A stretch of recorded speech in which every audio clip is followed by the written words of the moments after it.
E aí, meus queridos pessoas assim, estamos aqui com vocês no Fórum Brasileiro de IPv6, no último dia da Semana da Infraestrutura, aonde vai ser entregue hoje o prêmio de IPv6. Estamos aqui com o nosso querido David Santos, da Just Web, representando a empresa na qual ele trabalha. E ele fez um trabalho aí maestral sobre IPv6 e está concorrendo no top 5 IPv6.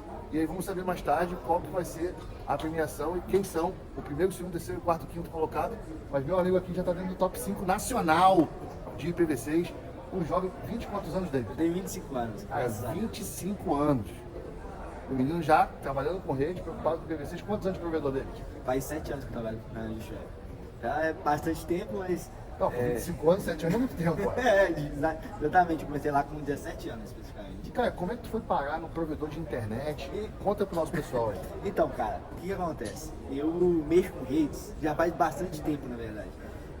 Eu comecei ainda na infância, quando meu pai comprou o computador e começava a mexer. É claro que vinha uns joguinhos, podemos dizer. Sempre, né? Sempre tem que ter um pinball. Você entendeu? O primeiro computador que eu tive era um tubão branco que basicamente tinha um pinball lá do Windows 95, basicamente. Entendeu? Do Windows 95, quando eu peguei o meu primeiro computador. Apesar da minha idade, ter 25 anos, eu ainda consegui ver disquete, toda essa parte tecnológica. Você é de que lugar do país? Que cidade você nasceu? Eu nasci em Belo Horizonte, eu sou de Minas Gerais. Sotaquezinho não nega, né? Não nega. Igual meu sotaque de carioca, não nega. Mas eu sou da cidade de Ribeirão das Neves. Apesar de ter nascido em BH, eu sou da cidade de Ribeirão das Neves, inclusive é a cidade que dentro da nossa rede, da Just Web, tem a maior quantidade de clientes, no caso. Bacana. Fica mais ou menos por volta de uns 30 mil clientes naquela região, mais ou menos, 30, 40 mil clientes. E você, com a faculdade de redes, com 25 anos aí, o que você está pensando com relação a essa continuidade do trabalho? Porque tem engenheiro de rede velho que ainda não implantou IPv6. Você é um menino super jovem e aí já está aqui subindo no palco para receber o Prêmio Nacional de IPv6. É um descompasso até. É diferente, porque o que acontece? Igual eu falei, eu comecei a mexer com tecnologia muito cedo, entende? A minha primeira lembrança eu tinha mais ou menos 6 anos de idade. E naquela época eu começava a fuçar muito o computador. Aí acabou que teve um dia que eu estava mexendo lá no CMD, no prompt de comando do computador, e achei uma parada chamada IP. E tentei ficar acessando, mexendo, até que na época eu não tinha internet, mas até que eu descobri que aquilo, por meio de um amigo meu que tinha internet, falou que isso era um endereço de identificação. Eu falei, cara, então todo mundo consegue me identificar de alguma forma, e eu consigo acessar todo mundo? Aí foi me explicando, de certa forma, sim. Sim, de certa forma sim, mas na época ainda era mais usual o IPv4 em si. Só que isso ficou martelando na minha cabeça. Porque, tipo, pô, cara, eu tenho que arranjar uma maneira de identificar todo mundo. Porque isso é uma falha, inclusive, na verdade, de segurança, né? Se eu não consigo identificar todo mundo, como é que eu vou pegar, por exemplo, pessoas que mexem com hacker, que são crackers, né? Coisas erradas, Eles fazem algumas coisas erradas. Inclusive, eu já mexi com essas questões da rede Onion, Freenet. Essas curiosidades curiosidade, você é muito novo, né, cara? Eu tava muito novo na época, entendeu? Aí surgiu essa ideia de tentar identificar todo mundo. Aí, pelo passar do tempo, fui fazendo diversos cursos. Eu também sou técnico de informática. A gente sabe o seu primeiro emprego? Meu primeiro emprego. Nossa, cara, que Já bacana. é meu primeiro emprego, no caso.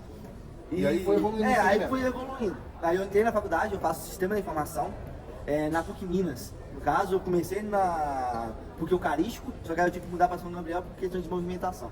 Aí lá eu sou ProUni 100%, no caso. Sou ProUni 100% na PUC, como eu falei, sistema de informação, e acabo que... E aí foi evoluindo começando a evoluir. de rede. Isso. E aonde que entrou essa ideia de, pô, cara, vou implantar IPv6, eu acho que isso é o futuro. Pô, vou me dedicar a isso aqui para chegar nesse ponto, né? Começou quando o meu chefe, Thiago, ele é o diretor da empresa, inclusive.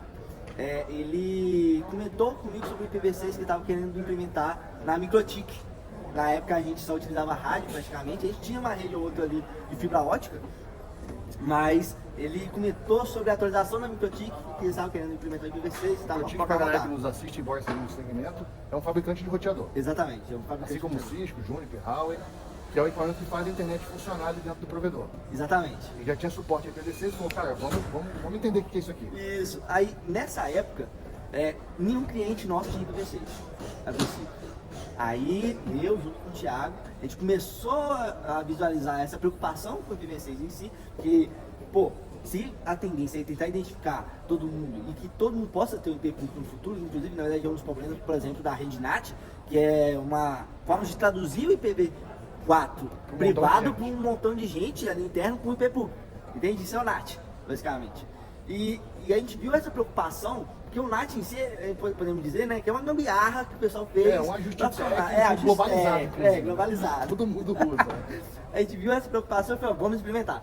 Aí a gente começou a atualizar todas as nossas RB, no caso que é o equipamento da microchip em si, e também as antenas de rádio dos clientes. Nossa, ou seja, qual é o trabalho? Lá na antena do cliente. Exatamente, eu acessei todos os nossos clientes de rádio, eu. E eram quantos mil nessa época? Nessa época eu acessei mais ou menos umas 6.000 antenas. Você, meu amigo, dono de provedor, abaixo de 5 mil clientes, que não botou IPv6 ainda, o cara acessou 6 mil antenas, gente. Pelo amor de Deus, né? E tu tá enrolando ainda com IPv6? É complicado. Aí a gente... Que ano, mais ou menos? O ano era 2018. Um pouquinho antes da pandemia. 2 anos antes da pandemia. 2 anos antes da pandemia. Minto, antes, 2017, perdão. Foi 2017 foi quando eu Começou acessei. essa saga. Começou essa saga de acessar todos, eu terminei em um mês mais ou menos. Eu lembro até hoje, eu tinha um caderninho com o MAC address de todos os clientes, eu acessei um a um com endereço e tal. Foi em todas as nossas antenas de rádio e foi acessando cliente a cliente. Até conseguir fazer que funcione certinho, via rádio ainda.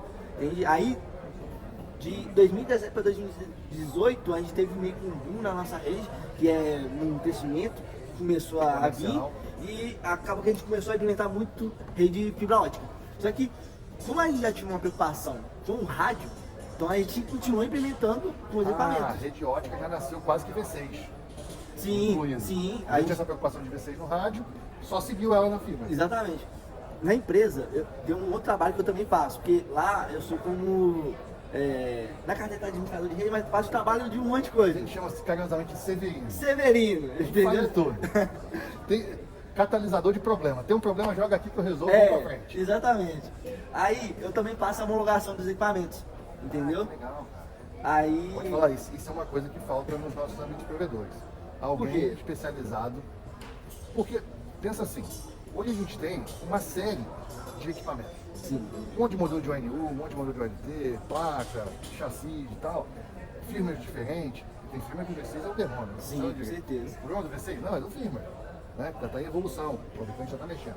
Então, assim, ter alguém que homologa o equipamento antes de ir para a rede é extremamente importante para você evitar que lá na frente seu chefe te ligue e fale, ó, você homologou, eu comprei 500 peças desse negócio aqui. 500 peças é pouco ainda. E aí você tem um problema que é o seguinte, né? É 500 clientes fazendo inferno. Ligando, o troço não funciona. Aí você vai botar IPv6 da pau, aí você vai botar o IPv8 da pau, aí você começa a querer fazer gambiarra para resolver o problema que uma homologação poderia ter sanado ou verificado. Então fica a dica aí, meus queridos provedores e técnicos que nos assistem, fazer uma homologação independente do equipamento é fundamental. Fundamental, e não só para equipamentos, por exemplo, o ONT ou roteador, mas também os roteadores maiores, tanto Huawei, MikroTik, a OLT em si, sendo Fiber Home, sendo Huawei, Juniper, ZTE, qualquer um. A homologação é essencial, entende? Porque se eu não faço ela funcionar bem com a minha rede, que cada rede em si tem uma configuração, Sim. entende? Então, se eu não faço isso funcionar bem, vai ter problema lá no meu cliente, e esse cliente vai trazer uma grande quantidade de problemas para mim, que vai afetar toda a minha rede de produção, de todos os meus processos da empresa em si. Porque, pensa assim, ó, não vou homologar, vou testar o IPv6 ali mais ou menos, ok, e colocar o papo para. Vai ter problema, porque, vamos supor, você tem ali os 500 clientes que você comentou. Você vai ter que deslocar pelo menos 250 chamadas que vai ter. Tô pegando pela metade, tô sendo gentil ainda. Só metade do Só problema metade, do cliente. Aí você vai ter 250 chamados ali. Aí você vai ter carro técnico, vai ter o pessoal de rede, vai ter a parte do diretoria reclamando, atendimento, vai englobar Muitas toda vezes a tem que sua empresa. trocar o equipamento vai pagar no estoque como defeito, você perdeu o equipamento. Exatamente. Por conta de uma abençoada de uma homologação mal feita. Ou não feita. Ou não feita. Bom, mas voltando ao assunto do IPv6. Por favor. Aí a gente viu toda essa necessidade de implementar o IPv6 e acaba que a gente já trouxe boa parte da implementação da nossa rede GPON. Da rede de rádio para a rede de GPON. Exatamente, da rede de rádio para a rede de GPON, que no caso é a fibra, né? Para já vir com o IPv6. A gente já teve essa ideia no começo, entende? tanto que no começo do ano, pela análise da NICBR, a gente já estava com 56% da rede implementada com IPv6. E agora, para concorrer Tá com- ao prêmio, tá batendo em quanto? 92%. Nossa, A gente cara, está com 92%. Quantos assinantes? A gente tem 52 mil clientes. 52 mil clientes, 92% com IPv6.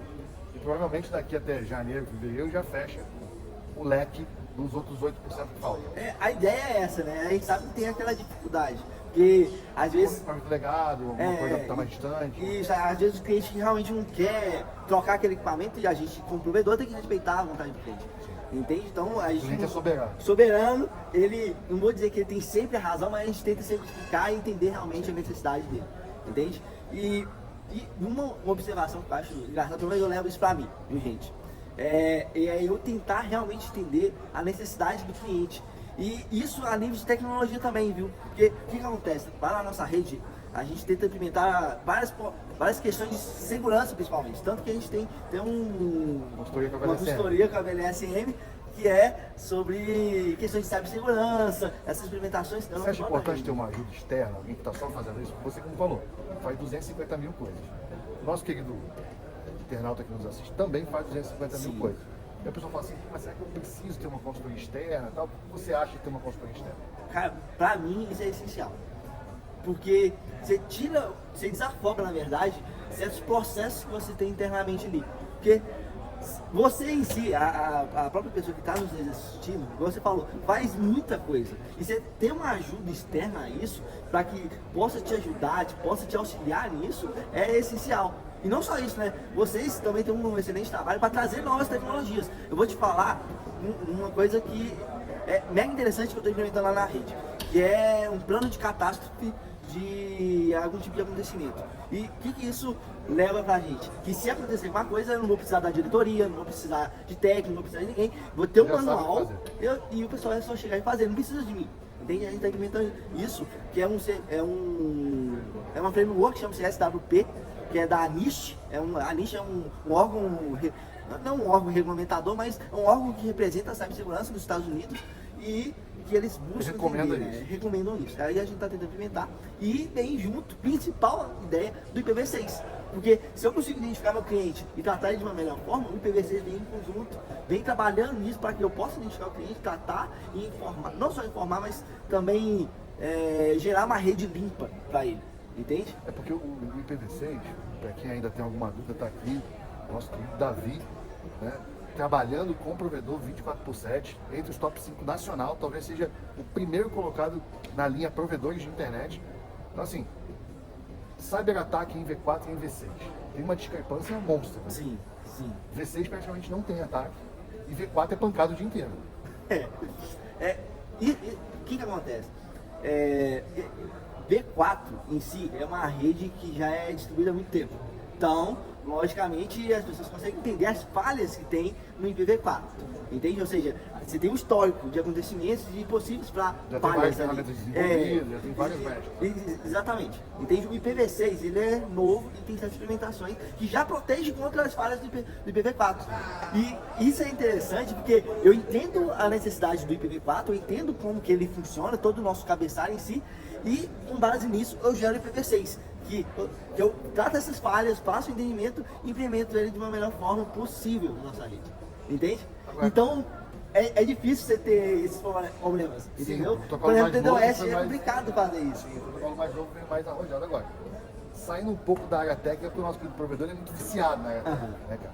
Você tem vida, você é casado, estuda, faz faculdade, tem pai, mãe, cachorro, papagaio, periquito, vem aqui no evento sem estar desmoronando o provedor. Sim. Como é que funciona essa questão? Porque a gente sempre fala muito da questão técnica, mas eu vou te falar assim, cara, existe o ser humano por trás do técnico.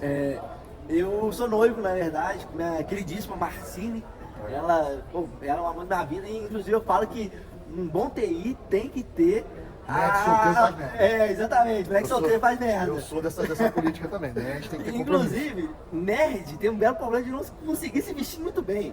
Entendeu? Eu falo a verdade, porque eu tô vestido mais ou menos bonito, organizado por causa dela. Amém. Amém, glória a Deus. Não, você acha que quem escolheu essa roupa aqui? É. Ninguém foi esposa falando, me ajuda lá pra poder parecer decente, né? Exatamente, cara. Mas sim, eu tenho uma vida social, eu tenho certos amigos, apesar desses amigos também serem viciados na parte técnica, entende? Então acaba que eles papam meio maluco, tipo assim, dominação mundial, brincadeira desse tipo assim, mas a gente começa a sair de vez em quando, eu faço faculdade, igual eu tinha comentado, então acaba que. Você já tá nos 45 da faculdade. Né? Já tô terminando, tô no A 8º período. monografia foi o quê?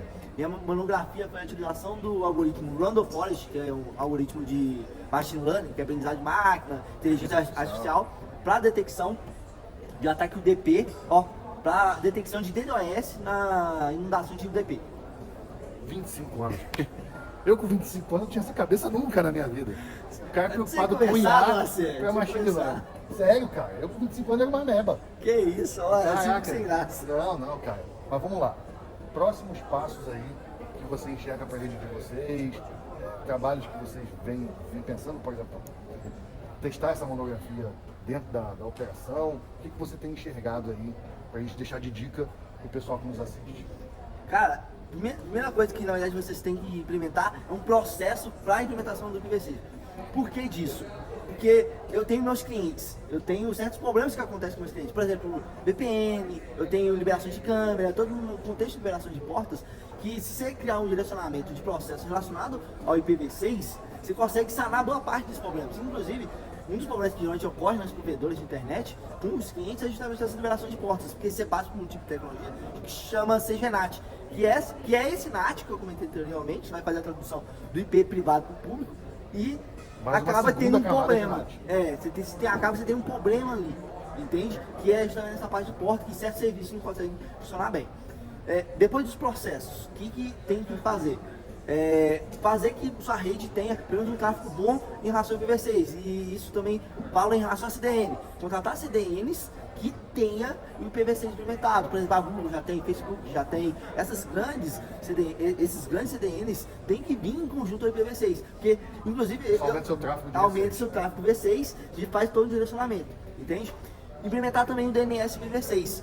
É interessante você ter isso dentro da sua rede. Porque você vai fazer a tradução de um endereço URL lá. Cara, você tem que fazer isso dentro da sua rede para ser mais rápido para o cliente. Você não ficar dependendo. Exatamente. E vou falar com você, isso também gera lentidão pro cliente, o cliente pode abrir chamado por causa disso.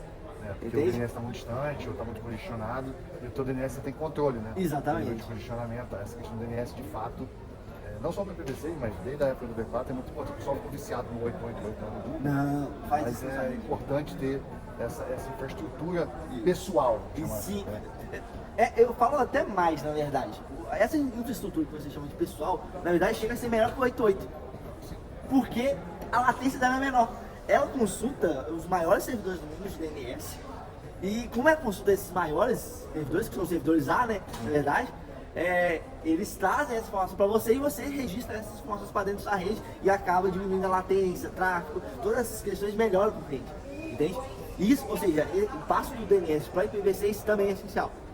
E após isso, essa parte de trazer um tráfego limpo ao cliente.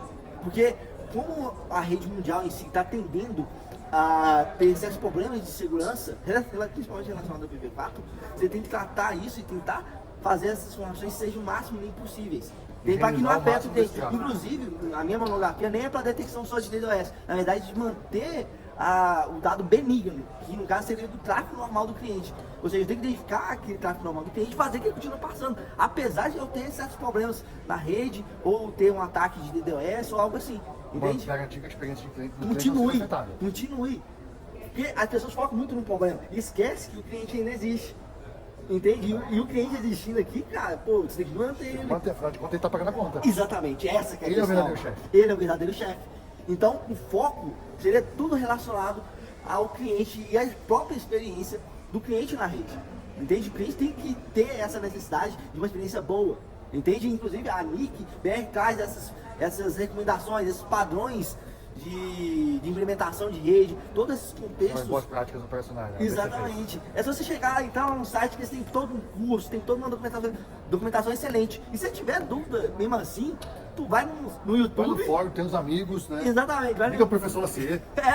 entendeu? Contrato de serviço deles, que é simplesmente maravilhoso, inclusive. Eu gosto de sempre comentar isso, que Muito obrigado. o Lacier ele é um cara mega inteligente, porra, até difícil comentar o quanto que ele é reconhecido dentro da rede brasileira de internet.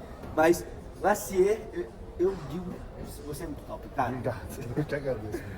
Mas deixa eu te fazer uma pergunta final. Beleza, vamos lá. 25 anos, vai casar. Sim. Né? A gente tem que casar. Sim. Como é que é o nome da chefa? Marcini. Marcini, por favor, não deixe o cérebro escapar não. Porque o menino aqui é bom, entendeu?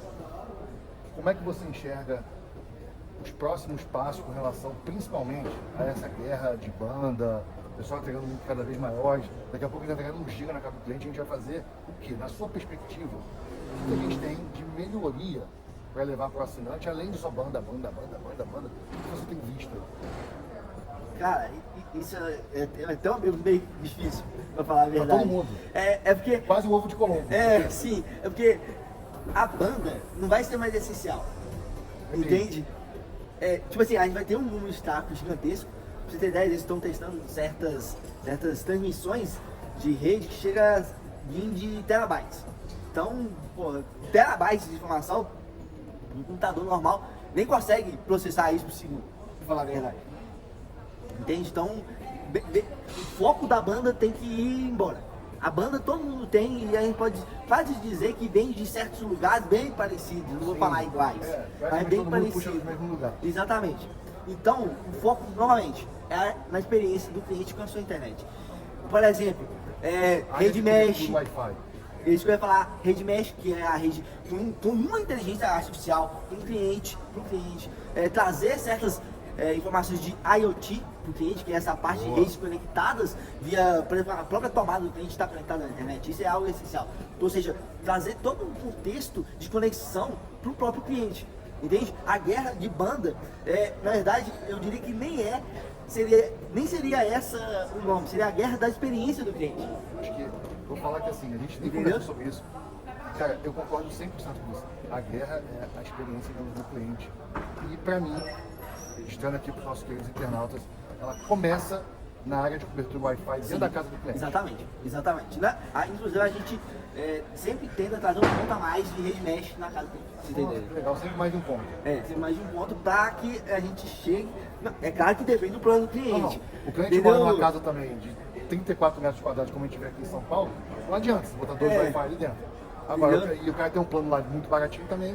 Complicado, sai caro pra gente. Agora, o cara quer ter um plano médio porte, com uma casa um pouco maior. Exatamente, a gente traz esse ponto a mais. Vocês têm um roteador mesh e tem um ponto a mais da rede mesh, que é para tentar abranger essa maior cobertura dentro da casa do cliente. Entende? Então, foque na experiência do cliente, da forma que vai tratar e trazer essas informações no próprio smartphone dele. Entende? Que inclusive é onde a gente está gravando, no smartphone, no telefone, entende? Notebook hoje, entendeu? O foco está numa rede Wi-Fi, não é toda forma. Está surgindo agora o 6G na rua.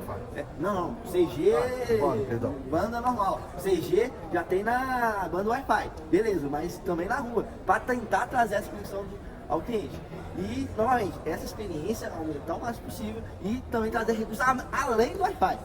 Sim. Além do Wi-Fi. Vai colocar serviços adicionados que sejam úteis para o cliente. Sejam úteis para o cliente. É aquele negócio de livro lá que o cliente nunca loga naquele negócio.